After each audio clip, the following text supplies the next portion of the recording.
entrepreneurship flourishes, the social economic conditions improve in that region. Yemeni entrepreneurs. Do we have Yemeni entrepreneurs? Do we have any here? Can we mention names maybe? I'd like to. MashaAllah. Yemeni entrepreneurs. Okay. So, for the number of Yemenis that we have here, do you think entrepreneurship is in our in our tradition, culture? Is it? Yes. It is. It's العقل اليمني is entrepreneurship. That's why they don't go to school, right? طلع فلوس, money, build العمارة, right? It's in us. Yeah. It's DNA, and you really can't change that. And we are by heritage traders, but we have a problem. There's two types of entrepreneurship. There's micro-entrepreneurship, and there's high-growth, high-impact entrepreneurship. We are super good at micro-entrepreneurship, and we are trying to move into high-growth entrepreneurship and high-impact entrepreneurship. That's where we should be going. So let me give you examples. Micro-entrepreneurship is when the entrepreneur thinks about, okay, I want to start a business, I don't want to work, I want to start my own business, feed my family, get a good future for my kids, build a house, buy a car. Maybe a little bit about that, but really that's the plan. A high-impact, high-growth entrepreneur, when he's broke, he's not thinking about store. He is thinking about changing the world. He is thinking about becoming #1 in the world. Even if he's Yemeni, he is thinking about changing everything, competing with the biggest companies, competing at a global scale. And he's still nobody. But relating to the presentation that we just had, it's about high expectations and how it makes it's a self-fulfilling prophecy that you think you have this passion and vision and you move towards it. It really works. That's what we're missing, is to drive Yemeni entrepreneurs from micro-entrepreneurship, which we're really good at, we have all the skills, to high growth and understanding that there's bigger than just having 10 stores, which might be a really great accomplishment, but there's actually bigger things. We can compete at a global scale, either from Yemen or from here. So that's what we need. So this is something I came up with. It's not very accurate, it's not very scientific, it's just to help us visualize. So I call this the old school entrepreneurship style, right? So we have Fulan Shop, that's where we start. I'm not going to mention names, but Fulan Shop, right? Start with Fulan Shop, it's great, alhamdulillah, it's flourishing, we're making money, things are good. For a long time, things are really good. And then the idea, somebody comes to the entrepreneur and say, well, your business is good, maybe you should open, if you're in Dearborn, open another store there, or New York, or if you're in Sana'a, Taiz, They opened a second branch. Same, they copied and they're like, wow, this is good, sales, it's the same thing, replicate the whole thing, good. Shwaya, another 10 years maybe. They're like, okay, we have several branches. We're not Fulan Shop, we're Fulan Company now. They change the name, Fulan Company, and they do really good. And sometimes they really master that sector that they, whether it's ATM, it's shops, it's whatever, they master it. And then they say, whoa, maybe we should jump into other business. I'm making biscuits, I'll start making sandals. And I'll have a hospital, chicken, transportation, logistics. And they grow into everything, and they're really successful. I'm not really making fun of them. I think they're very successful. I've studied the stories of our Hal Saeed and all these guys. They kind of went through this cycle. They're really successful. There's no competition with them. So they have to grow into other sectors. And I got the 5 minutes warning, so let's see how. So they go and grow it, and then they call it Fulan Group, right?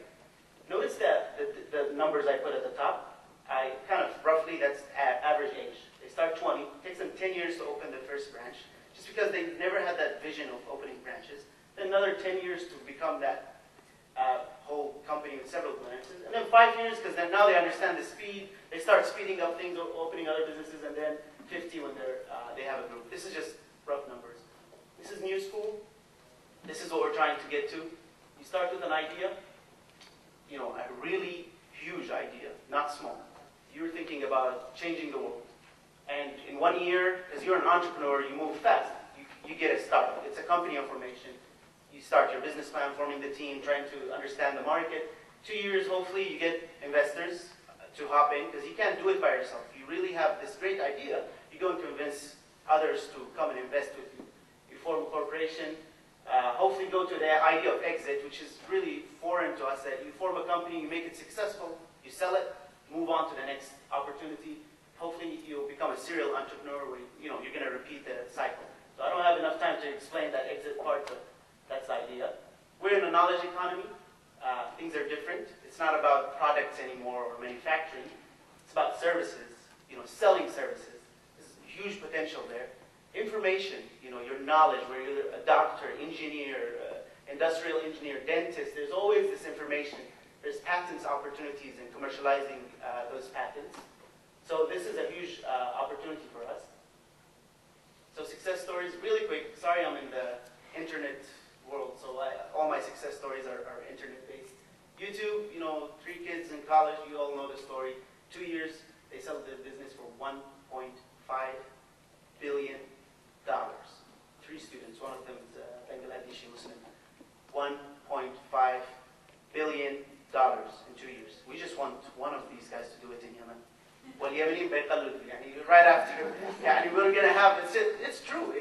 I'll mention a story in Israel. One guy did a startup, sold it to AOL for $650 million.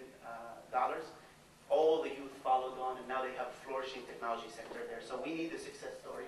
Facebook is similar, but people will say, well, America, America, they have all the resources, schools. I'll give you another example, Maktub.com, a company in Jordan. I know the founder of the company. He started about 8 years ago. He sold it last Ramadan for $160 million to Yahoo, and he's in Jordan. So we could do it in Yemen, we could do it here. It doesn't have anything to do with race or where you're placed. It's about hard work. So next steps to end. What can we do about this? It's good that we go to schools, we need PhDs, we need masters, but if we're good at entrepreneurship, we might as well, polish our skills and get to the next level. So students, if you like business and your parents and everybody's pushing you to other areas and you think you're really good in business, even if you're an engineer, keep that in mind and see what you can do with it. Parents, if your son or your daughter starts talking about building something big, give them an opportunity. They might make it. Community, support it. If somebody fails, don't make fun of them. Try to, I'll give you an example that most of you know. Abdullah Faris and Ramdan Al-Anisi, they had a big startup here. They failed because of all the circumstances that happened. The .com. There's a lot of factors, and everybody just backlashed. There was like, they failed. Now they're very successful. I know Abdullah Faris is in Hong Kong. He has a very successful company. So there's opportunities. So failure is not wrong. It's just a step towards success.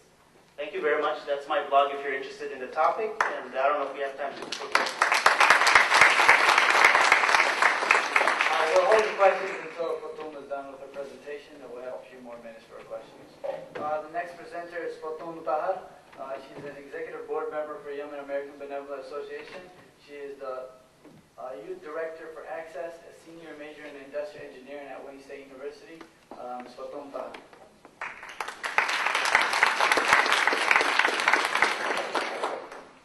Thank you, Yasmin. I can't even tell you guys how honored I am to stand before you today to be able to speak. I have about 10 minutes, so I'm going to try to get to the point. First off, a lot of you know from my background that I work with different youth programs, both here in Dearborn and in the surrounding communities, through Wayne State University, through different programs that AAYSP has coordinated, reaching out to Hamtramck and other regions within this area. But I really want to point out several points regarding these youth programs. We're all here, we're united in this room for one central cause. We're here to promote education. And the fact that we have that unity is something we need to take advantage of. We're all here with the same mindset, and that has a lot of potential. The Yemeni potential, the potential of every single individual in this room and every student in every classroom is often underestimated. We underestimate ourselves regarding what we can do, we also underestimate ourselves regarding where we can go, and we underestimate how powerful having goals can be, and how powerful youth initiatives can be. Each and every single one of you is associated with many other Yemeni professionals. You're associated with many other community groups and organizations. My presentation today is oriented towards getting you to realize how a very small amount of funding can make a huge impact on a community group, how a very small amount of effort on your behalf and on the students in your community's behalf can make a huge amount of effort. Now, the presentation that's being put up there, that was presented in March, and I'm going to refer to that later. later. So I'm just going to talk to you real quick about different initiatives that are starting and what we're working on, and then we'll run through that real quick. There are a lot of different community initiatives that are currently working on, and I'm going to list them so that you can get an idea of what one person can do. And if one person can do this, I want you to think about what your organization can do. At Etzelborg High School this coming month, we're starting a youth leadership program, and that's going to be running once a month for a group of about 40 students. At the Ibn Abbas School at the Masjid, we run a youth leadership program for the girls, and that started last summer. It's also going to continue this summer. The Digital Connectors program through Access, that's a program that leads students to get IT certification and professional certification. The Reality Check program from last summer is something we're going to continue this year. It's also a program that we're going to match at YABA, which is the Yemeni American Benevolent Association, with another youth program and initiative that we're starting. If I told you that all these programs were led by 1, 2, or 3 people, that'd be pretty hard to believe, but believe it or not, it's true. It's me, community members, volunteers, friends, Anissa, everyone who's been out there, who's been by my side throughout the course of this program. I'm going to run through each and every single site, but I just want you guys to realize that the time that you put into your community really does make a difference, and that's what this presentation is supposed to emphasize. So let's go ahead. Could you switch the slide real quick? I'm going to be talking to you about Reality Check. Reality Check was a community outreach program that was created to reach out to the youth in the Yemeni community. It's also created to reach out to youth in urban centers. So this is a research template that we created, and it's basically, we're going to go on to the next slide. It was made to reach out to the Arab American ethnic enclave in Dearborn, Michigan, but the format that's used is something that's supposed to be used in different ethnic enclaves throughout Southwest and Detroit, and in communities across the U.S.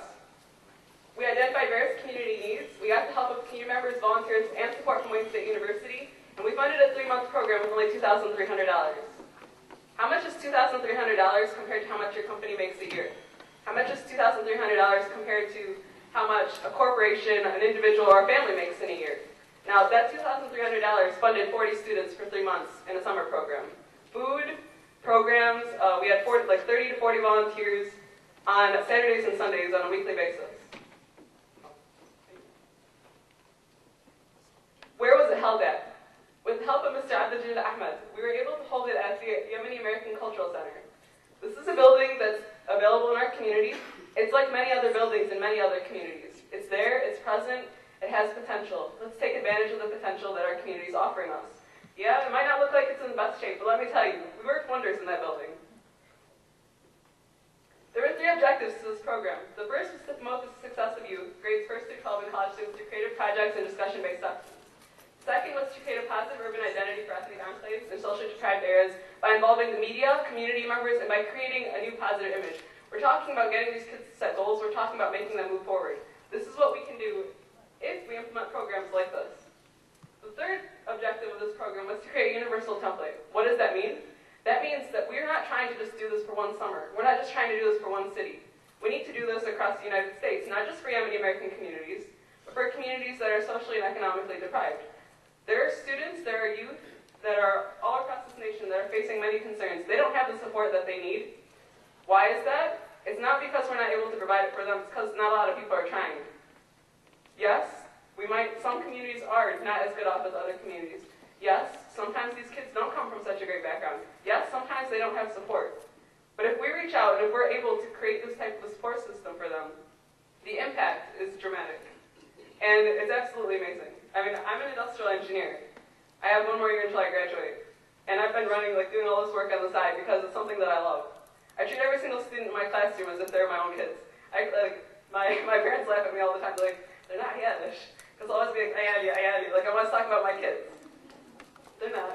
But I do treat them like they are. Look at my grandfather looking at me. This is a picture of all of our students that participated in the summer. It's just to give you an idea of the age range. This program reaches out to students between the ages of 7 and 18. It involves students who are very young, and it involves students who are very old. What's the point of that? We need students to learn to help each other, to support each other at a very young age, and at a community level. When you're working at the community level, that doesn't mean there's one teacher in a classroom full of kids. It means there's a classroom, there are mentors, there's a support system. When you establish a support system in a community, there's so much more that can be done. There are 14 areas of concern that were identified through this research project. It was presented, it received 2 awards through Wayne State University. One's at the Undergraduate Research Conference, and one's in Lansing. because it was chosen as one of the representative projects for Michigan. The first area of concern was negative media. The fact that we have a lot of kids grow up with like a bad outlook in life. They don't know where they're going. They don't know what they want to do. They're told that they're not good enough. They're told that they don't